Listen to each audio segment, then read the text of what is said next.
ನಾವು ಡಿಜೆಗಳಲ್ಲಿ ಹಾಡಕೊಂಡು ತಿರುಗಾಡ್ತಾ ಇದ್ವಿ. ಬನಾಯಂಗೆ ಮಂದಿರ್ ಭಾಯ್ ಲೋಗ್ ಬನ್ ಗಯಾ ಮಂದಿರ ಕಟ್ಟಿದ್ದಾಯ್ತು. ಶ್ರೀರಾಮಚಂದ್ರನನ್ನ ಭವ್ಯವಾಗಿ ಅಯೋಧ್ಯೆಯಲ್ಲಿ ಪ್ರತಿಷ್ಠಾಪಿಸಿದ್ದು ಆಯಿತು.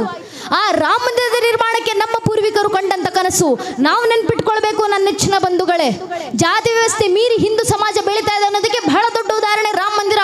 ಕಾರಣ ಅಯೋಧ್ಯೆಯ ರಾಮ ಮಂದಿರದ ಪ್ರಥಮ ಶಿಲಾನ್ಯಾಸವನ್ನ ಮಾಡಿದ್ದು ನಮ್ಮದೇ ಹಿಂದೂ ಸಂಘಟನೆ ಕಾರ್ಯಕರ್ತರಾದಂಥ ಶ್ರೀ ಕಾಮೇಶ್ವರ್ ಚೌಪಾಲ್ಜಿ ಎಂಬ ಪರಿಶಿಷ್ಟ ಜಾತಿಗೆ ಸೇರಿದಂಥವರು ರಾಮ ಮಂದಿರದ ಪ್ರಥಮ ಶಿಲಾನ್ಯಾಸ ಮಾಡಿದ್ದು. ಅಷ್ಟು ಸಾಲಿಲ್ಲ ಅಂದ್ರೆ ಇವತ್ತು ಮತ್ತು ಇನ್ನು ಮುಂದೆ ಬರುವಂತ ದಶಕಗಳ ಕಾಲ ಅಯೋಧ್ಯೆಯ ರಾಮ ಮಂದಿರದ ಗರ್ಭಗುಡಿಯಲ್ಲಿ ನಿಂತು ರಾಮಲಲ್ಲಾರಿಗೆ ಪೌರೋಹಿತ್ಯ ಸಲ್ಲಿಸಲಿಕ್ಕೆ ಆಯ್ಕೆ ಆಗಿರುವಂತ 30 ಜನ ಪುರೋಹಿತರಲ್ಲಿ 2 ಪುರೋಹಿತರು ಪರಿಶಿಷ್ಟ ಜಾತಿಗೆ ಸೇರಿದಂಥವ್ರು, 1 ಪುರೋಹಿತರು ಪರಿಶಿಷ್ಟ ಪಂಗಡಕ್ಕೆ ಸೇರಿದಂಥವ್ರು. ಇನ್ನು ಬರುವಂತ ದಶಕಗಳ ಕಾಲ ರಾಮ ಮಂದಿರದ ಗರ್ಭಗುಡಿಯಲ್ಲಿ ನಿಂತು ರಾಮಲಲ್ಲಾರಿಗೆ ಪೌರೋಹಿತ್ಯ ಸಲ್ಲಿಸಲಿಕ್ಕಿದ್ದಾರೆ. ಇಂಥ ಉದಾಹರಣೆಗಳನ್ನು ನೋಡಿದಾಗ ಹೆಮ್ಮೆ ಆಗುತ್ತೆ. ಕೊನೆಗೂ ಹಿಂದೂ ಸಮಾಜ ತನ್ನ ಮಧ್ಯದಲ್ಲಿರುವಂಥ ಜಾತಿ ವ್ಯವಸ್ಥೆಯ ಒಡಕು ತೊಡಕುಗಳನ್ನು ಮೀರಿ ಬೆಳೀತಾ ಇದೆ. ಇವತ್ತು ಅದೇ ಆದರ್ಶ ನಮಗೆ ಬರಬೇಕಾಗಿರೋದು.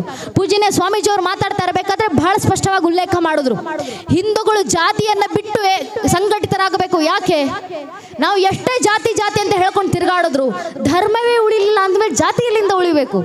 ಸ್ಪಷ್ಟವಾಗಿ ಪೂಜನೆಯರು ಉಲ್ಲೇಖ ಮಾಡಿದ್ರು. खंदों से बड़ी कोई जाति नहीं होती, धर्म से बड़ी कोई जाति नहीं होती. दिया ही ना रहा तो बाती का क्या करोगे, धर्म ही ना रहा तो ಜಾತಿ का क्या करोगे. ಸ್ಪಷ್ಟವಾಗಿ ಹೇಳಿದ್ದಾರೆ ನಮ್ಮ ಪೂರ್ವಿಕರು. ದೀಪವೇ ಉಳಿಲಿಲ್ಲ ಅಂದಮೇಲೆ ಬತ್ತಿಯನ್ನು ಇಟ್ಕೊಂಡು ಏನು ಮಾಡ್ತೀರಾ? ಧರ್ಮವೇ ಉಳಿಲಿಲ್ಲ ಅಂದಮೇಲೆ ಜಾತಿಯನ್ನು ಇಟ್ಕೊಂಡು ಏನು ಮಾಡ್ತೀರಾ? ಆದ್ರಿಂದ ಹಿಂದೂಗಳು ಮೊದಲು ಧರ್ಮ ಅನ್ನೋ ಭಾವನೆಯಿಂದ ಸಂಘಟಿತರಾಗಬೇಕು. ಆ ಸಂಘಟಿತ ಭಾವ ನಮ್ಮಲ್ಲಿ ಬಂದ ದಿನ ನಮ್ಮಲ್ಲಿ ಜಾಗೃತಿ ಬರುತ್ತೆ. ಈ ಜಾಗೃತಿ ಎಷ್ಟರ ಮಟ್ಟಿಗೆ ನಮ್ಮಲ್ಲಿ ಬಂದಿರಬೇಕು ಅಂದ್ರೆ, ನನ್ನ ನೆಚ್ಚಿನ ಬಂಧುಗಳೇ, ರಾಮ ಮಂದಿರ ಕಟ್ಟಿ ಸುಮ್ಮನಾಗೋದಲ್ಲ, ಇನ್ನೂ ಕೆಲಸಗಳು ಬಾಕಿ ಇದ್ದಾವೆ. ಇಡೀ ರಾಮ ಮಂದಿರದ ನಿರ್ಮಾಣದ ಉಸ್ತುವಾರಿಯನ್ನು ವಹಿಸಿಕೊಂಡಿದ್ದಂಥ ಗೋಪಾಲ್ಜಿ ಅವರು ಮಾತಾಡ್ತಾ ಇರಬೇಕಾದ್ರೆ ಹೇಳಿದ್ರು, ಮಗಳೇ ರಾಮ ಮಂದಿರ ಕಟ್ಟಿ ಸುಮ್ಮನಾಗೋದಲ್ಲಮ್ಮ, ನಮ್ಮ ಮುಂದಿನ ಕನಸು ಭಾರತ್ ಕ ಪ್ರತ್ಯೇಕ ಘರ್ ಅಯೋಧ್ಯ ಬನಾಯಂಗೆ ಅಂತ ಹೇಳಿದ್ರು. ಭಾರತದ ಮನೆಯನ್ನು ಅಯೋಧ್ಯೆಯನ್ನಾಗಿಸುವ ಸಂಕಲ್ಪ. ಭಾರತದ ಮನೆ ಅಯೋಧ್ಯೆ ಆಗಬೇಕಂದ್ರೆ ಮನೆಯಲ್ಲಂತ ಜಾಗೃತಿ ತರಬೇಕು. ಮನೆಯ ಒಂದೊಂದು ಮಗುವಿನಲ್ಲೂ ಶ್ರೀರಾಮಚಂದ್ರರ ಸೀತಾಮಾತೆಯ ಭಕ್ತಿ ಆದರ್ಶ ಸತ್ವಗಳು ಬಂದಾಗ ಮನೆ ಅಯೋಧ್ಯೆ ಆಗುತ್ತೆ. ಆ ರಾಮರ ಭಕ್ತಿ ಸೀತಾಮಾತೆಯ ಭಕ್ತಿ ನಮ್ಮ ಮಕ್ಕಳಲ್ಲಿ ಎಷ್ಟರ ಮಟ್ಟಿಗೆ ತಳಸ್ಪರ್ಶಿಯಾಗಿ ನೆಲೆ ಊರಿರಬೇಕು ಅಂದ್ರೆ, ಮುಂದೊಂದು ದಿನ ಈ ಬುದ್ಧಿಯೇ ಜೀವನ ಅನ್ಕೊಂಡಿರುವಂಥ ಬುದ್ಧಿಜೀವಿಗಳು ಯಾರಾದರೂ ನಮ್ಮ ಹಿಂದೂ ಮಕ್ಕಳ ಮುಂದೆ ನಿಂತು, ನೀವು ರಾಮ ಮಂದಿರ ಕಟ್ಟಿದ್ದೀರಾ ಆದ್ರೆ ನಿಜವಾಗ್ಲೂ ರಾಮರು ಅಲ್ಲೇ ಹುಟ್ಟಿದ್ರು ಅನ್ನೋದಕ್ಕೆ ನಿಮ್ಮ ಹತ್ರ ಏನು ಸಾಕ್ಷಿ ಇದೆ ಅಂತ ಪ್ರಶ್ನೆ ಮಾಡಿದ್ರೆ, ದುರಾದೃಷ್ಟವಶಾತ್ ಇದು ಮುಂದೆ ಬರುವಂತ ಪ್ರಶ್ನೆ ಅಲ್ಲ. ನನ್ನ ನೆಚ್ಚಿನ ಬಂಧುಗಳು, ಈಗಾಗಲೇ ಹುಟ್ಕೊಂಡಿರುವಂತ ಪ್ರಶ್ನೆ. ಕೋರ್ಟ್ನಲ್ಲಿ ನಿಂತು ರಾಮ ಮಂದಿರದ ಪರವಾಗಿ ವಾದ ಮಾಡ್ತಿದ್ದಂಥ ಕೆ ಪರಾಶರನ್ ಎಂಬ ವಕೀಲರ ವಿರುದ್ಧ ನಿಂತಿದ್ದಂಥ ಕಪಿಲ್ ಸಿಬ್ಬಲ್ ಎಂಬ ವಕೀಲರು ಕೋರ್ಟ್ನಲ್ಲಿ ನಿಂತು ಪ್ರಶ್ನೆ ಮಾಡ್ತಾರೆ, ರಾಮರು ಹುಟ್ಟಿದ್ರು ಅನ್ನೋದಕ್ಕೆ ಹಿಂದೂಗಳ ಹತ್ರ ಏನು ಸಾಕ್ಷಿ ಇದೆ ಅಂತ. ನಮ್ಮ ಸಮಾಜದಲ್ಲಿ, ನಮ್ಮ ದೇಶದಲ್ಲೇ ಒಂದಿಷ್ಟು ಜನ ಹುಟ್ಕೊಂಡಿದ್ದಾರೆ ಬುದ್ಧಿಜೀವಿಗಳು. ರಾಮರು ಹುಟ್ಟೇ ಇಲ್ಲ, ರಾಮರು ಕಾಲ್ಪನಿಕ, ನಿಮ್ಮ ಶ್ರೀರಾಮಚಂದ್ರ ಐತಿಹಾಸಿಕ ಪುರುಷ ಅಲ್ಲ ಅಂತ ನಾವು ಆರಾಧಿಸುವಂತ ಮರ್ಯಾದಾ ಪುರುಷೋತ್ತಮ ಪ್ರಭು ಶ್ರೀರಾಮಚಂದ್ರರ ಅಸ್ತಿತ್ವದ ಮೇಲೆ ಪ್ರಶ್ನೆ ಚಿಹ್ನೆಯನ್ನು ಹಾಕುವಂತ ಸಾವಿರಾರು ಜನ ನಮ್ಮ ದೇಶದಲ್ಲಿ ಹುಟ್ಕೊಂಡಿದ್ದಾರೆ. ಇದು ನಮ್ಮ ದೌರ್ಭಾಗ್ಯ. ಇದನ್ನ ನೋಡಿ ಆದ್ರೂ ಹಿಂದೂಗಳು ಜಾಗೃತರಾಗಬೇಕು. ಜಾಗೃತಿ ಎಷ್ಟರ ಮಟ್ಟಿಗೆ? ಇಂಥ ಪ್ರಶ್ನೆಗಳು ಮುಂದೊಂದು ದಿನ ಅಕಸ್ಮಾತ್ ನಮ್ಮ ಮನೆ ಮುಂದೆ ಬಂದ್ರೆ, ನಮ್ಮ ಮಕ್ಕಳ ಮುಂದೆ, ನಮ್ಮ ಹಿಂದೂ ಧರ್ಮದ ಯುವಕ ಯುವತಿಯರ ಮುಂದೆ ಯಾರಾದ್ರೂ ಈ ಪ್ರಶ್ನೆ ಮಾಡಿದ್ರೆ, ನಮ್ಮ ಧರ್ಮದ ಒಂದೊಂದು ಮಗು ಕೂಡ ಎದೆ ಒಪ್ಪಿಸ್ಕೊಂಡೆ ತಟ್ಕೊಂಡು ಹೇಳ್ಕೊಳ್ಬೇಕು, ಕೇವಲ ರಾಮರ ಅಲ್ಲಪ್ಪ, ಇಡೀ ರಾಮರ ವಂಶ ವೃಕ್ಷದ ಅಸ್ತಿತ್ವಕ್ಕೆ ನಾನು ಸಾಕ್ಷಿಯನ್ನು ಕೊಡಬಲ್ಲೆ. ನಮ್ಮ ಮಕ್ಕಳ ಬಾಯಿಂದ ಬರಬೇಕು. ಮೊದಲಿಗೆ ಬಂದದ್ದು ಶ್ರೀಹರಿಯ ಮಗ ಬ್ರಹ್ಮನ ಮಗ ಮರೀಚಿಯ ಮಗ ಕಶ್ಯಪನ ಮಗ ಸೂರ್ಯನ ಮಗ ಮನುವಿನ ಮಗ ಇಕ್ಷ್ವಾಕುವಿನ ಮಗ ಕುಕ್ಷಿಯ ಮಗ ವಿಕುಕ್ಷಿಯ ಮಗ ಬಾಣನ ಮಗ ಅನರಾರಣ್ಯನ ಮಗ ಭೃದುವಿನ ಮಗ ತ್ರಿಶಂಕುವಿನ ಮಗ ದುಂಡುಮಾರನ ಮಗ ಮಾಂಧಾತನ ಮಗ ಸುಸಂಧಿಯ ಮಗ ಧ್ರುವಸಂಧಿಯ ಮಗ ಭರತನ ಮಗ ಅಶೀತನ ಮಗ ಸಗರನ ಮಗ ಅಸಮಂಜಸನ ಮಗ ಅಂಶುಮಂತನ ಮಗ ದಿಲೀಪನ ಮಗ ಭಗೀರಥನ ಮಗ ಕುಕುತ್ಸುವಿನ ಮಗ ರಘುವಿನ ಮಗ ಪ್ರವೃದ್ಧನ ಮಗ ಶಶಂಕುವಿನ ಮಗ ಸುದರ್ಶನ ಮಗ ಅಗ್ನಿವರ್ಣನ ಮಗ ಶೀಘ್ರವೇದನ ಮಗ ಮರುವಿನ ಮಗ ಪ್ರಶೀಷಕನ ಮಗ ಅಂಬರೀಷನ ಮಗ ನಘೂಷನ ಮಗ ಯಯಾತಿಯ ಮಗ ನಾಭಾಗನ ಮಗ ಅಜನ ಮಗ ದಶರಥನ ಮಗನೇ ರಘುವಂಶದ ರಾಘವ ಪ್ರಭು ಶ್ರೀರಾಮಚಂದ್ರ ಅಂತ ಹೇಳುವ ಮಟ್ಟಕ್ಕೆ ನಮ್ಮ ಮನೆಯ ಒಂದು ಸಾಕು ನನ್ನ ನೆಚ್ಚಿನ ಬಂಧುಗಳೇ. ಇಷ್ಟು ಜಾಗೃತಿ ಮನೆ ಮನೆಯಲ್ಲಿ ಬಂದ್ರೆ ಸಾಕು. ಮುಂದೊಂದು ದಿನ ಈ ಸನಾತನ ಧರ್ಮವನ್ನು ಅಲುಗಾಡಿಸುವ ಸಾಮರ್ಥ್ಯವು ಜಗತ್ತಿನ ಯಾವ ಬಾಹ್ಯ ಶಕ್ತಿಗಿರೋದಿಲ್ಲ. ಇವತ್ತು ನಾವು ಮಾಡಬೇಕಾಗಿರೋ ಕೆಲಸ ಇದೆ. ಅಂಥ ರಾಮರ ಭಕ್ತಿ, ಅಂಥ ಸೀತಾಮಾತೆಯ ಭಕ್ತಿ, ರಾಮರ ಆದರ್ಶ. ರಾಮರಿಗೆ ನಾವು ಮಂದಿರದಲ್ಲಿ ಮಾತ್ರ ಅಲ್ಲ, ಮನೆ ಮನೆಯಲ್ಲೂ ಜಯವನ್ನು ತಂದುಕೊಟ್ರೆ ದೇಶದಲ್ಲಿ ಧರ್ಮಕ್ಕೆ ಜಯ ಆಗುತ್ತೆ. ರಾಮರಿಗೆ ಜಯ ಆದಾಗೆಲ್ಲ ಧರ್ಮಕ್ಕೆ ಜಯ ಆಗುತ್ತೆ, ನಿಶ್ಚಯವಾದ ಮಾತು ಅಂತ ನಮ್ಮ ಪೂರ್ವಿಕರು ರಘುವೀರ ಗದ್ಯಂನಲ್ಲಿ ಬರೆದು ಹೋದ್ರು. ದಶವದನ ದಮಿತ ದೈವತ ಪರಿಷತ್ ಅಭ್ಯರ್ಥಿತ ದಾಶರಥಿ ಭಾವ ದಿನಕರ ಕುಲಕಮಲ ದಿವಾಕರ ದಿವಿಷದಧಿಪತಿ ರಣಸ ಚರಣ ಚತುರ ದಶರಥ ಚರ ಮರಣ ವಿಮೋಚನ ಕೋಶಲ ಸುತ ಕುಮಾರ ಭಾವ ಕಂಚುಕಿತ ಕಾರಣಾಕಾರ ಕೌಮಾರ ಕೇಳಿ ಗೋಪಾಯಿತ ಕೌಶಿಕಾದ್ವರ ರಣದ್ವರ ಧುರ್ಯ ಭವ್ಯ ದಿವ್ಯಾಸ್ತ್ರ ಬೃಂದ ವಂದಿತ ಪ್ರಣತ ಜನ ವಿಮತ ವಿಮತಣ ದುರ್ಲಳಿತ ದೌರ್ಲಳಿತ ತಣುತರ ವಿಷಕವಿ ತಾಡಣ ವಿಕಟಿತ ಶರಾರು ತಾಟಕೆ ಅಂತ ರಘುವೀರ ಗದ್ಯಂನಲ್ಲಿ ಸ್ಪಷ್ಟ ಉಲ್ಲೇಖ ಮಾಡಿ ಹೋದ್ರು ನಮ್ಮ ಪೂರ್ವಿಕರು. ಅರ್ಥಾತ್ ಯಾವಾಗೆಲ್ಲ ಧರ್ಮಕ್ಕೆ ಸಂಕಟ ಬರುತ್ತೋ ಆಗೆಲ್ಲ ಧರ್ಮ ರಕ್ಷಣೆಗೆ ರಾಮರು ಅವತರಿಸ್ತಾರೆ. ರಾಮರು ನಿತ್ತು ಧರ್ಮ ರಕ್ಷಣೆಗೆ ನಿತ್ತಲ್ಲೆಲ್ಲ ರಾಮರಿಗೆ ಜಯ ಆಗುತ್ತೆ, ಆಗೆಲ್ಲ ಧರ್ಮಕ್ಕೆ ಜಯ ಆಗುತ್ತೆ. ಗುರುಗಳ ಯಜ್ಞಕ್ಕೆ ರಾಕ್ಷಸರು ತೊಂದರೆಯನ್ನುಂಟು ಮಾಡಿದಾಗ ಆ ರಾಕ್ಷಸರ ಸಂಹಾರಕ್ಕೆ ಬಾಲರಾಮ ಬಾಣವನ್ನು ಹಿಡಿದು ಕೋದಂಡರಾಮನ ಗೆದ್ದು ನಿಂತರು. ರಾಕ್ಷಸರ ಸಂಹಾರ ಮಾಡಿದ್ರು, ಮಾರೀಚ ರಾಕ್ಷಸರನ್ನ ಅಲ್ಲಿಂದ ಓಡಿಸಿದ್ರು, ಅಲ್ಲಿ ರಾಮರಿಗೆ ಜಯ ಆಯಿತು, ಎಂದಿನಂತೆ ಧರ್ಮಕ್ಕೆ ಜಯ ಆಯಿತು. ತಾಟಕಿ ಎಂಬ ರಾಕ್ಷಸಿ ಮತ್ತು ಆಕೆಯ ಸಂತಾನ ಸಂಹಾರ ರಾಮರು ಮಾಡಿದ್ರು, ಅಲ್ಲಿ ರಾಮರಿಗೆ ಜಯ ಆಯಿತು, ಎಂದಿನಂತೆ ಧರ್ಮಕ್ಕೆ ಜಯ ಆಯಿತು. ದಶವದನ ದಶಮುಖ ರಾವಣನ ಸಂಹಾರ ಮಾಡ್ಲಿಕ್ಕೆ ರಾಮರೆದ್ದು ನಿಂತರು, ಅಲ್ಲಿ ರಾಮರಿಗೆ ಜಯ ಆಯಿತು, ಯಥಾಖಚಿತವಾಗಿ ಧರ್ಮಕ್ಕೆ ಜಯ ಆಯಿತು. ರಾಮರಿಗೆ ಜಯ ಆದಾಗೆಲ್ಲ ಧರ್ಮಕ್ಕೆ ಜಯ ಆಗುತ್ತೆ. ಆದ್ರಿಂದ ರಾಮರಿಗೆ ನಾವು ಮನೆಗಳಲ್ಲಿ ಜಯವನ್ನು ತಂದು ಕೊಡೋಣ, ಅವತ್ತು ದೇಶದಲ್ಲಿ ಧರ್ಮಕ್ಕೆ ಜಯ ಆಗುತ್ತೆ. ಆದ್ರಿಂದ ರಾಮರಿಗೆ ಜಯವನ್ನು ತಂದು ಕೊಡಬೇಕು. ನನ್ನ ನೆಚ್ಚಿನ ಬಂಧುಗಳೇ, ಒಮ್ಮೆ ರಾಮರಿಗೆ ನಾವು ಜಯವನ್ನು ತಂದು ಕೊಟ್ರೆ, ಒಮ್ಮೆ ಭಗವಂತನ ಮೇಲಿರುವಂಥ ನಮ್ಮ ಭಕ್ತಿ ನಂಬಿಕೆಗಳು ಇನ್ನಷ್ಟು ದೃಢವಾಗ್ತಾ ಹೋದ್ರೆ ಧರ್ಮ ಉಳಿಯುತ್ತೆ. ಇಲ್ಲಿವರೆಗೂ ಈ ಧರ್ಮ ಉಳಿದುಕೊಂಡು ಬಂದಿರೋದು ಅದೇ ನಂಬಿಕೆ ಆಧಾರದ ಮೇಲೆ. ಇವತ್ತಿಗೂ ನಾವು ರಾಮ ಮಂದಿರವನ್ನು ಕಣ್ಣಾರೆ ಜೀವಂತ ಸಾಕ್ಷಿಯಾಗಿ ನೋಡ್ತಾ ಇದ್ದೀವಿ ಅಂದರೆ ಆ ರಾಮರ ಮೇಲೆ ನಮ್ಮ ಪೂರ್ವಿಕರಿಗಿದ್ದಂಥ ನಂಬಿಕೆ, ಆ ರಾಮ ಜನ್ಮಭೂಮಿ ಮೇಲೆ ನಮ್ಮ ಪೂರ್ವಿಕರಿಗಿದ್ದಂಥ ನಂಬಿಕೆ, ಆ ನಂಬಿಕೆಯ ಪರಾಕಾಷ್ಠೆ ಎಂಥದ್ದಿತ್ತು. ಪೂಜನೆ ಅಶೋಕ್ ಸಿಂಗಾಜಿ ಅವರು ಭಾರತದ ಸಮಸ್ತ ಹಿಂದೂ ಸಮಾಜಕ್ಕೆ ಕರೆಯನ್ನು ಕೊಟ್ಟಿದ್ರು. रोम में रमे हुए राम के लिए आओ कार सेवको, बनो कार सेवको, मिटो कार सेवको, अगर समय पड़े तो अयोध्या में बहती सरयू नदी को अपने लहू से लाल करना पड़े तो डरो ना कार सेवको ಅಂತ ಅಶೋಕ್ ಸಿಂಗಾಜಿ ಅವರು ಕೊಟ್ಟಂತ ಕರೆ. ರೋಮದಲ್ಲಿ ರಮಿಸಿರುವಂತ ರಾಮರಿಗೋಸ್ಕರ ಬನ್ನಿ ಕಾರ್ ಸೇವಕರಾಗಿ. ಸಮಯ ಬಂದ್ರೆ ಅಯೋಧ್ಯೆಯಲ್ಲಿ ಹರಿತಾ ಇರುವಂತ ಸರಿಯು ನದಿಯನ್ನ ನಿಮ್ಮ ರಕ್ತಗಳಿಂದ ಕೆಂಪಾಗಿಸುವ ಸಂದರ್ಭ ಬಂದ್ರು, ಹಿಂಜರಿಯದಿರಿ ಕಾರ್ ಸೇವಕರೇ ಅಂತ ಅಶೋಕ್ ಸಿಂಗಾಜಿ ಅವರು ಕೊಟ್ಟಂತ ಕರೆ. ಅಶೋಕ್ ಜಿ ಅವರ ಕರೆಗೆ ಭಾರತದ ಲಕ್ಷ ಜನ ಹಿಂದೂಗಳು ಕಾರ್ ಸೇವೆಗೆ ಅಯೋಧ್ಯೆ ಹತ್ರ ಹೊರಟು ನಿಂತರು. ತಾಯಂದಿರು ಸೇರಿದ್ದೀರಾ, ತಾಯಂದ್ರ ನೆನ್ಪಿಟ್ಕೊಂಡಿರ್ಬೇಕು, ಹೆಣ್ಣು ಮಕ್ಕಳು ನೆನ್ಪಿಟ್ಕೊಂಡಿರ್ಬೇಕು. ಅಯೋಧ್ಯೆಗೆ ಕಾರ್ ಸೇವೆಗಂತ ಹೋದಂತ ಲಕ್ಷ ಜನ ಹಿಂದೂಗಳಲ್ಲಿ 36,000 ಜನ ಹೆಣ್ಮಕ್ಳು ಕಾರ್ ಸೇವಕರಾಗಿ ಅಯೋಧ್ಯೆ ಹತ್ರ ಹೊರಟು ನಿಂತಿದ್ರು. ಆ ಹೆಣ್ಣು ಮಕ್ಕಳ ಶೌರ್ಯ ಮುಂದೆ ಮಾತಾ ಉಮಾಭಾರತಿ, ಮಾತಾ ರಿತಂಬರಿಯೊಂದಿಗೆ 36,000 ಜನ ಹೆಣ್ಣುಮಕ್ಕಳು, ಅವರಿಂದ ಲಕ್ಷ ಜನ ಕಾರ ಸೇವಕರು. ರಾಮ್ಲಲ್ಲಾ ಅಮ್ಮ ಹೆಂಗೆ ಮಂದಿರ್ ವಹಿ ಬನಾಯಂಗೆ, ಬಚ್ಚಾ ರಾಮಕ ಜನ್ಮಭೂಮಿಗೆ ಕಾಮಕ ಅಂತ ರಾಮರಿಗೆ ಜಯಘೋಷಗಳನ್ನಾಗ್ತಾ ಅಂದು ಕಾರ ಸೇವೆಯನ್ನು ಸಾಕಾರಗೊಳಿಸಿದ್ರು ನಮ್ಮ ಪೂರ್ವಿಕರು. ಆ ಪೂರ್ವಿಕರಿಗೆ ಅಯೋಧ್ಯೆ ಜನ್ಮಭೂಮಿ ಮೇಲಿದ್ದಂಥ ನಂಬಿಕೆ ಭಕ್ತಿಗಳೆಂಥದ್ದು. ಕಳೆದ 500 ವರ್ಷಗಳಲ್ಲಿ 21 ತಲೆಮಾರುಗಳಲ್ಲಿ ನನ್ನ ನೆಚ್ಚಿನ ಬಂಧುಗಳೇ, ನಮ್ಮ ಒಂದೊಂದು ತಲೆಮಾರಿನ ಪೂರ್ವಿಕರು ಅಯೋಧ್ಯೆಗೆ ಹೋಗಿದ್ದಾರೆ. ರಾಮ ಮಂದಿರದ ಬಾಗಿಲು ಮುಚ್ಚಿದಂತ ಸಂದರ್ಭದಲ್ಲೂ ನಮ್ಮ ಪೂರ್ವಿಕರು ಅಯೋಧ್ಯೆಗೆ ಹೋಗಿದ್ದಾರೆ, ಪರಿಕ್ರಮ ಮಾಡಿ ಬಂದಿದ್ದಾರೆ. ಮಂದಿರದ ಬಾಗಿಲು ತೆರೆದಂತ ಸಂದರ್ಭದಲ್ಲೂ ಅಯೋಧ್ಯೆಗೆ ಹೋಗಿದ್ದಾರೆ, ಪರಿಕ್ರಮ ಮಾಡಿ ಬಂದಿದ್ದಾರೆ. ಮಂದಿರದ ಬಾಗಿಲು ಒಡೆದಂತ ಸಂದರ್ಭದಲ್ಲೂ ಅಯೋಧ್ಯೆಗೆ ಹೋಗಿದ್ದಾರೆ, ಪರಿಕ್ರಮ ಮಾಡಿ ಬಂದಿದ್ದಾರೆ. ಅಯೋಧ್ಯೆನಲ್ಲಿ ಮಂದಿರವೇ ಇಲ್ಲ ಅಂತ ಸಂದರ್ಭದಲ್ಲೂ ಕೂಡ ಅಯೋಧ್ಯೆಗೆ ಹೋಗಿದ್ದಾರೆ, ಪರಿಕ್ರಮ ಮಾಡಿ ಬಂದಿದ್ದಾರೆ. ಅಯೋಧ್ಯೆ ಜನ್ಮಭೂಮಿಯ ದರ್ಶನಕ್ಕೆ ಬಂದಂತ ಅಷ್ಟು ಭಕ್ತರಿಗೆ ಕಳೆದ 500 ವರ್ಷಗಳ ಕಾಲ ಉಪ್ಪನ್ನ ನೈವೇದ್ಯವಾಗಿ ಪ್ರಸಾದವಾಗಿ ನೀಡಿದ್ದಾರೆ ನಮ್ಮ ಪೂರ್ವಿಕರು. ಯಾಕೆ? ನನ್ನ ರಾಮರಿಗೆ ಅಯೋಧ್ಯೆಯಲ್ಲಿ ಮನೆ ಇಲ್ಲ, ನಾನು ಹೇಗೆ ಸಿಹಿಯನ್ನು ತಿಂದು ಆಚರಣೆ ಮಾಡಲಿ? ರಾಮರಿಗೆ ಮಂದಿರ ಕಟ್ಟಿಕೊಡುವವರೆಗೂ ನಾನು ಉಪ್ಪನ್ನೇ ತಿನ್ನಬೇಕು ಅಯೋಧ್ಯೆಯಲ್ಲಿ ಅಂತ ಅಯೋಧ್ಯೆ ಪುಣ್ಯ ಭೂಮಿನಲ್ಲಿ ಉಪ್ಪನ್ನ ಪ್ರಸಾದವಾಗಿ ನೀಡಿದ್ರು ಕಳೆದ 500 ವರ್ಷಗಳ ಕಾಲ.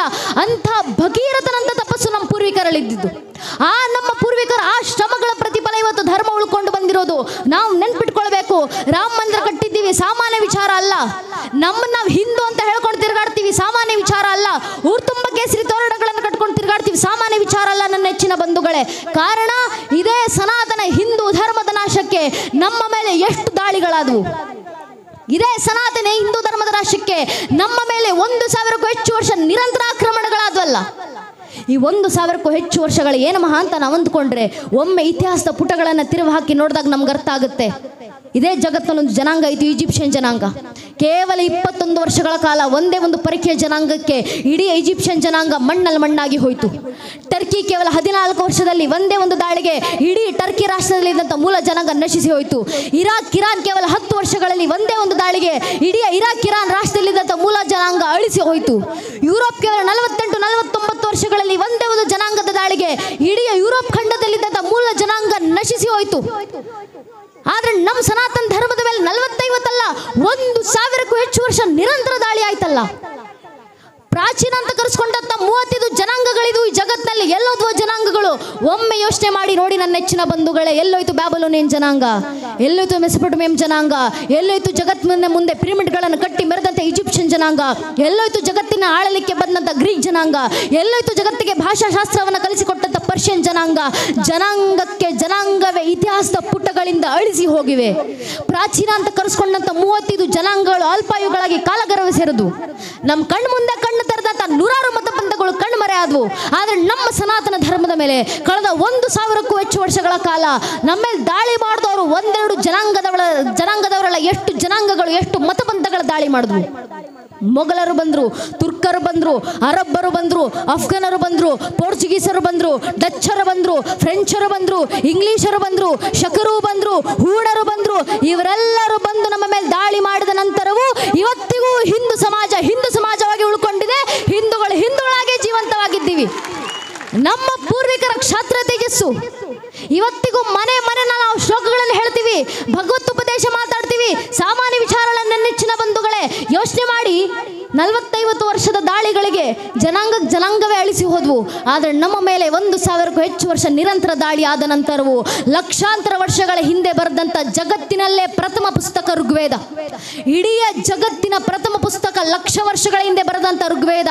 ಆ ಪ್ರಥಮ ಪುಸ್ತಕ ಋಗ್ವೇದದ ಪ್ರಥಮ ಮಂಡಳದ ಪ್ರಥಮ ಸೂಕ್ತ, ಪ್ರಥಮ ಮಂತ್ರ ಅಗ್ನಿಮೀಳೆ ಪುರೋಹಿತಂ ಯಜ್ಞಸ ದೇವಮಾತೃಜಂ ಹೋತಾಹಾರ ಮೃತದಾತಮಂ ಅಂತ ಆ ಋಗ್ವೇದದ ಪ್ರಥಮ ಮಂತ್ರದಿಂದ ಹಿಡಿದು ಇಡೀ ಋಗ್ವೇದದಲ್ಲಿ 4,34,000 ಪದಗಳು.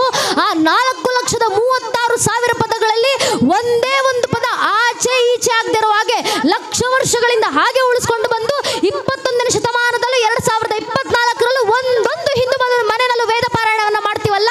ನಮ್ಮ ಧರ್ಮದ ಶ್ರೇಷ್ಠತೆ ಇನ್ನೆಂಥದ್ದು! ಈ ಧರ್ಮದ ಹಿರಿಮೆ, ಈ ಧರ್ಮ ಉಳಿಸ್ಕೊಳ್ಳೋ ಶ್ಲೋಕಗಳು ಮಂತ್ರಗಳ ಮಾತ್ರ ಅಲ್ಲ ನನ್ನ ನೆಚ್ಚಿನ ಬಂಧುಗಳೇ. ಮನೆಗಳಲ್ಲಿ ವಚನಗಳನ್ನು ಹೇಳ್ತೀವಿ ನಾವು, ಮಠ ಮಂದಿರಗಳಲ್ಲಿ ವಚನಗಳನ್ನು ಹಾಡ್ತೀವಿ. ಆ ವಚನಗಳನ್ನು ಹೇಳ್ತೀವಿ, ಸಾಮಾನ್ಯ ವಿಚಾರ ಅನ್ಕೊಂಡಿದ್ದೀವ. ಆ ವಚನಗಳ ಸಂರಕ್ಷಣೆಗೆ ನಮ್ಮ ಪೂರ್ವಿಕರು ಪಟ್ಟ ಶ್ರಮ.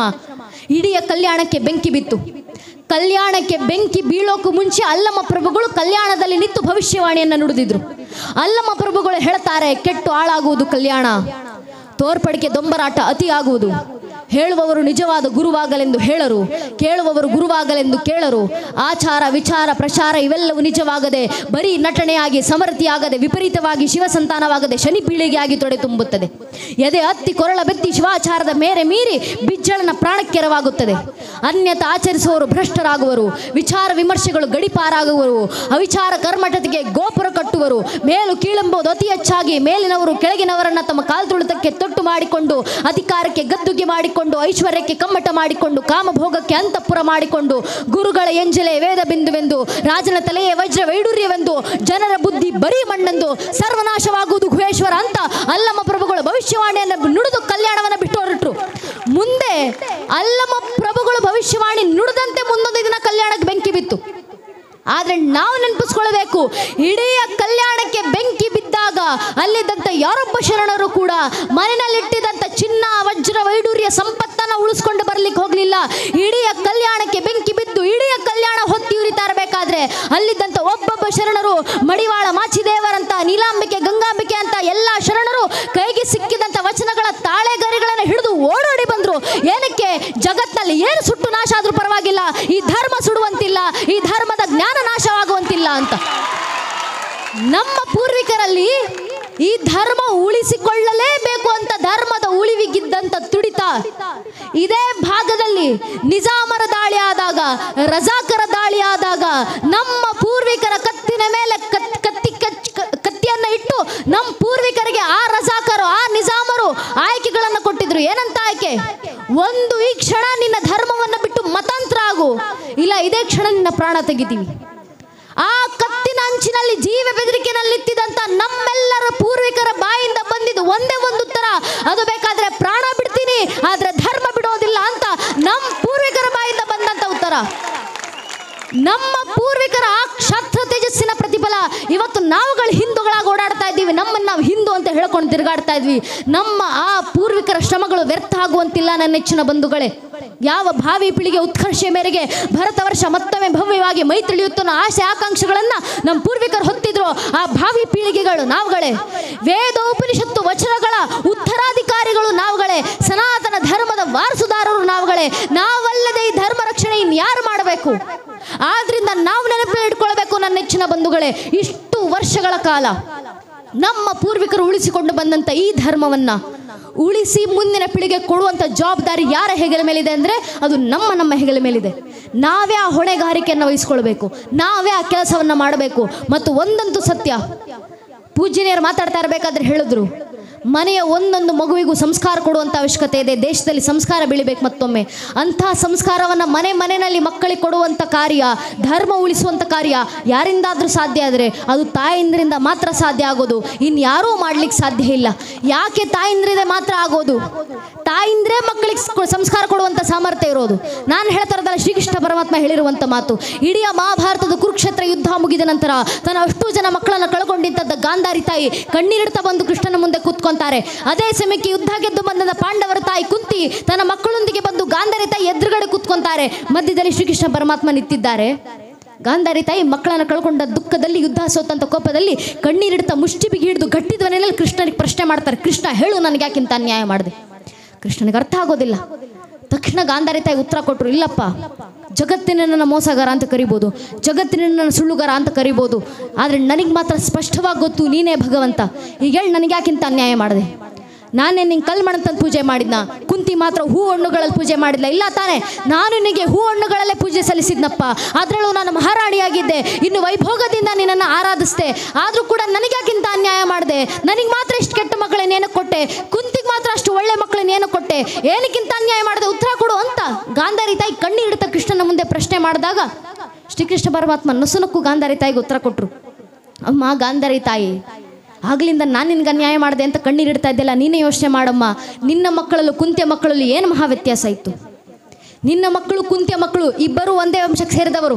ನಿಮ್ಮಿಬ್ಬರು ಮಕ್ಕಳು ಕೂಡ ಒಂದೇ ಕುಲಕ್ಕೆ ಸೇರಿದವರು. ನಿಮ್ಮಿಬ್ಬರ ಮಕ್ಕಳಲ್ಲಿ ಹರಿತಾ ಇರುವಂಥ ರಕ್ತ ಒಂದೇ, ರಕ್ತವನ್ನು ಹಂಚ್ಕೊಂಡು ದುಡ್ದಂಥ ರಕ್ತ ಸಂಬಂಧಿಗಳು. ನಿಮ್ಮಿಬ್ಬರು ಮಕ್ಕಳನ್ನು ಆಡಿ ಬೆಳೆಸಿದಂಥ ಗುರು ಹಿರಿಯರು ಒಬ್ಬರೇ. ನಿಮ್ಮಿಬ್ಬರು ಮಕ್ಕಳು ಕಲಿತಂಥ ಪಾಠ ಒಂದೇ. ಅವರಿಗೆ ಪಾಠ ಕಲಿಸಿದಂಥ ಗುರುಗಳು ಕೃಪಾಚಾರ್ಯ ನಂತರ ದ್ರೋಣಾಚಾರ್ಯ ಒಬ್ಬರೇ. ಪಾಠ ಕಲಿತಂಥ ಗುರುಕುಲ ಒಂದೇ. ಇಷ್ಟೆಲ್ಲ ಸಮಾನತೆ ನಿಮ್ಮಿಬ್ಬರ ಮಕ್ಕಳಲ್ಲೂ ಇರಬೇಕಾದ್ರೆ ಅಲ್ಲಿ ಬದಲಾಗಿದ್ದೇನು? ಕೃಷ್ಣ ಹೇಳ್ತಾರೆ, ತಾಯಿ ಮಾತ್ರ.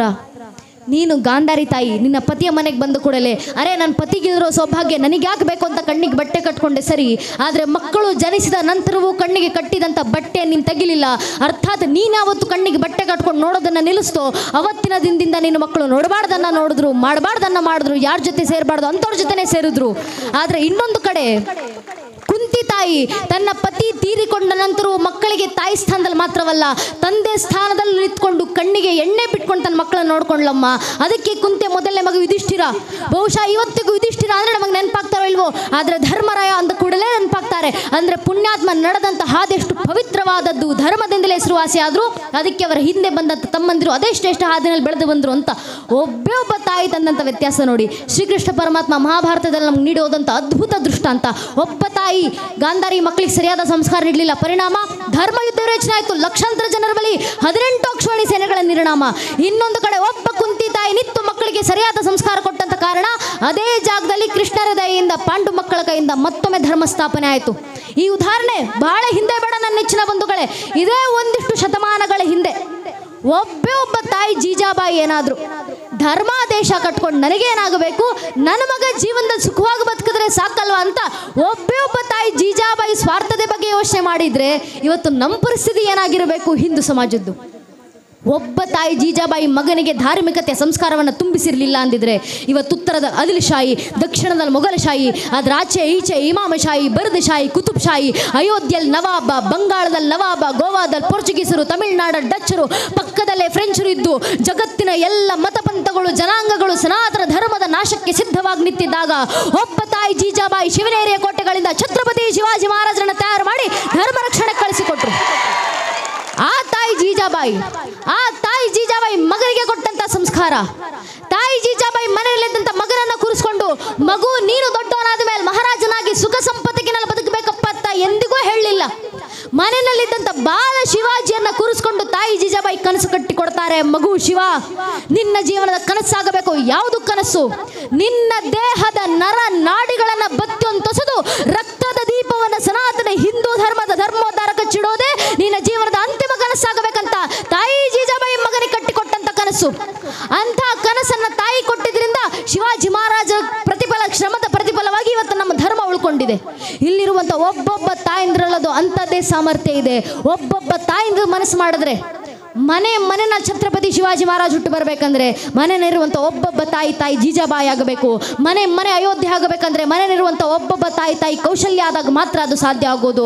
ಆ ಸಂಸ್ಕಾರ ತಾಯಿಂದ್ರಿಂದ ಮಾತ್ರ ಮಕ್ಕಳಿಗೆ ನೀಡ್ಲಿಕ್ಕೆ ಸಾಧ್ಯ. ಯಾರು ಎಷ್ಟೇ ಪ್ರಯತ್ನವನ್ನು ಪಡಲಿ. ಮನುಸ್ಮೃತಿ 6ನೇ ಅಧ್ಯಾಯದಲ್ಲಿ ಮನು ಬರೀತಾರಲ್ಲ, ಉಪಾಧ್ಯ ದಶಾಚಾರ್ಯ ಆಚಾರ್ಯ ಶತಂ ಪಿತಾನ್ ಶಾಸ್ತ್ರತು ಪಿತರನ್ ಮಾತುಗೈರವೇನ ತಿರಿಚ್ಛತೆ. ಅರ್ಥಾತ್ 10 ಜನ ಉಪಾಧ್ಯಾಯರಿಗೆ ಒಬ್ಬ ಆಚಾರ್ಯ ಸಮ ಅಂತ, 100 ಜನ ಆಚಾರ್ಯರಿಗೆ ಒಬ್ಬ ತಂದೆ ಸಮ, ಆದರೆ ಅಂತ 1000 ಜನ ತಂದೆಯಂದಿರಿಗೆ ಒಬ್ಬ ತಾಯಿ ಸಮ ಅಂತ ಮನುಸ್ಮೃತಿನಲ್ಲಿ ಮನು ಬರೆದ್ರು. ಒಬ್ಬೊಬ್ಬ ತಾಯಿಲಿರುವಂಥ ಸಾಮರ್ಥ್ಯ.